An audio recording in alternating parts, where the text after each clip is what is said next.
Hello and welcome back to the Littlest Sewing Room. Today I'm going to be showing you how to make a plate like this for your chain stitch embroidery machine. Now I've had loads of messages about my lovely sparkly plate that I have created for my chain stitch embroidery machine. People asking me, how did you do it? What's it made of? So in this video I'm going to address all those comments, all those questions, because seriously, it's like every video that I have my machine in, I have somebody asking me, or 2 or 3 people asking me about this faceplate. In order to create these plates, there's some key things that you're going to need, some key tools and items. The first and most important thing is your acrylic. So this is a hard piece of acrylic sheet. You can get it in a massive range of colours. It comes in 3mm or 5mm. What thickness you choose is completely to your preference. For example, this is just a clear piece of acrylic I've got for this video. This is 3mm thick. The one on my machine, I believe, is 5mm thick. And that is obviously a custom made piece of acrylic sheet. I've ordered both of these off eBay. Now you will find, like I say, they come in a massive range of colours and things. And with the massive range of colours, there's also a massive range in pricing. I have found an A4 sized piece of acrylic, the perfect size for creating this plate. This will fit the Singer machines as well as like my phallic machine, and I believe it will also fit some other makes as well. You know, you'll be able to fit it onto an A4 sheet of acrylic. If not, you can just order a bigger piece of acrylic. Obviously, you know, consider the costs. But I got this from eBay for £7. The one on my machine, that costs significantly more because it's got the pink glitter in. So shop around, see what you can afford, see what you like, see what suits your tastes.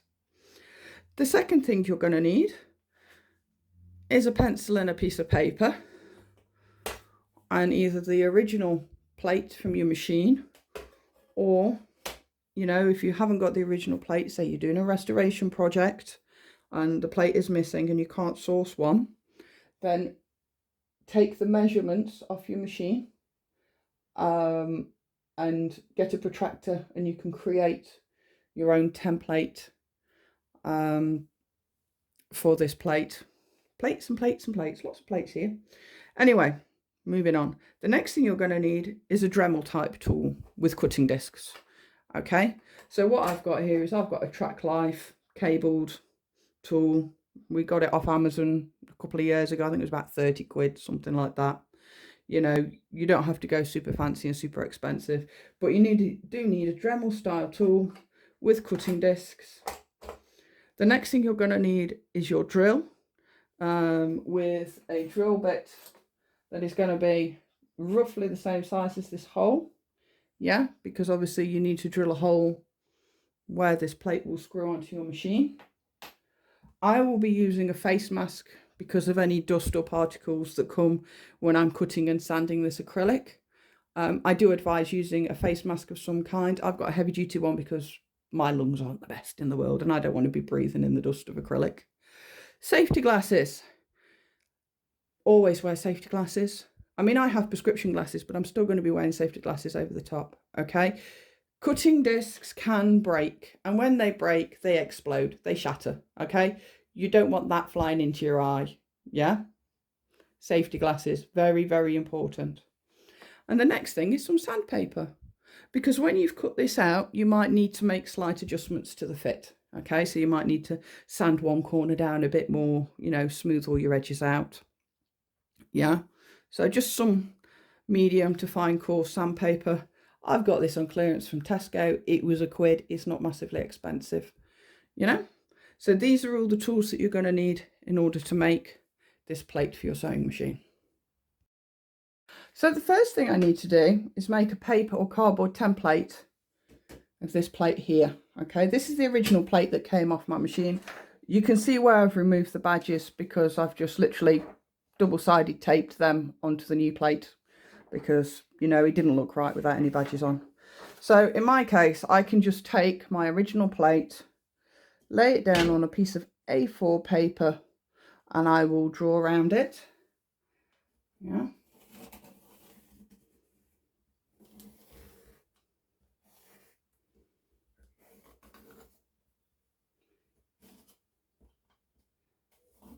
like so.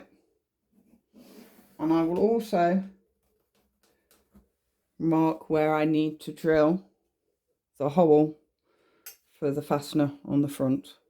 So next thing I'm going to do is I'm going to cut this template out. So now I've got my template cut.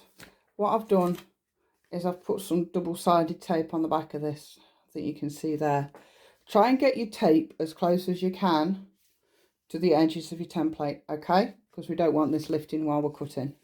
So once you've got your back all nice and sticky, carefully position it on top of the acrylic.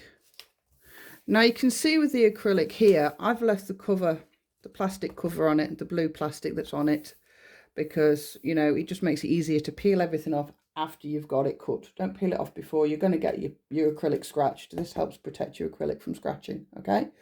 So now I've got this stuck on here. The next thing we need to do is get set up for cutting. So I've got everything set up, I've got my cutting blade on my tool, and I'm going to start going around the templates. Right, so the next thing we need to do is we need to drill the hole where it's going to attach onto the machine. Yes, this still all needs sanding, it is still quite rough, okay, but while I'm out here I'm going to get this hole drilled. I've put a piece of wood underneath it that's about the width of what this acrylic piece is. When you're drilling acrylic, go very slowly and very carefully because it's very easy to split.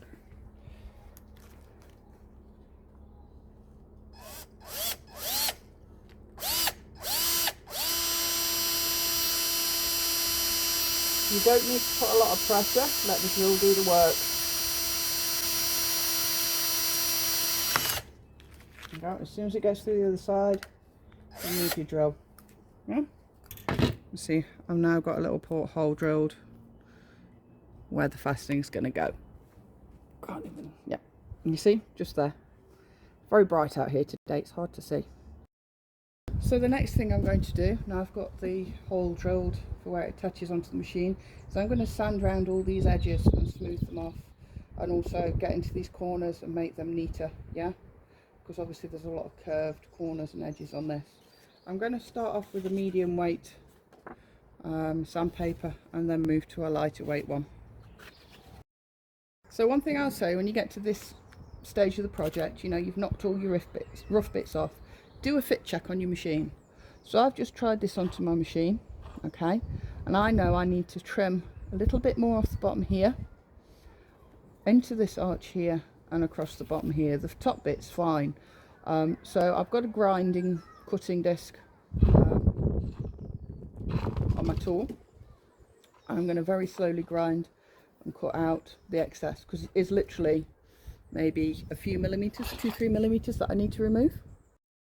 So there we have it, a nice acrylic faceplate for your machine. There are a couple of areas where I could still tidy it up a bit, you know, could maybe do a little bit trimming across the bottom and the edges sanding a little bit more, but overall I'm pleased with how that's come out. I mean, I will be going back to my sparkly one, I'm not being funny, the sparkles are me, the sparkles suit this machine. But I really hope this video has given you some ideas of how you can personalise your machines. It's quite easy, quite affordable, and a lot of fun to do. Just be patient with it, you know, there's a lot of checks on sizing and, you know, sanding and everything to do to make sure your fit is correct. But yeah, I hope you've enjoyed watching this video. As always, if you have any questions, please drop me a comment. I will always reply, and take care, and I look forward to seeing you again soon.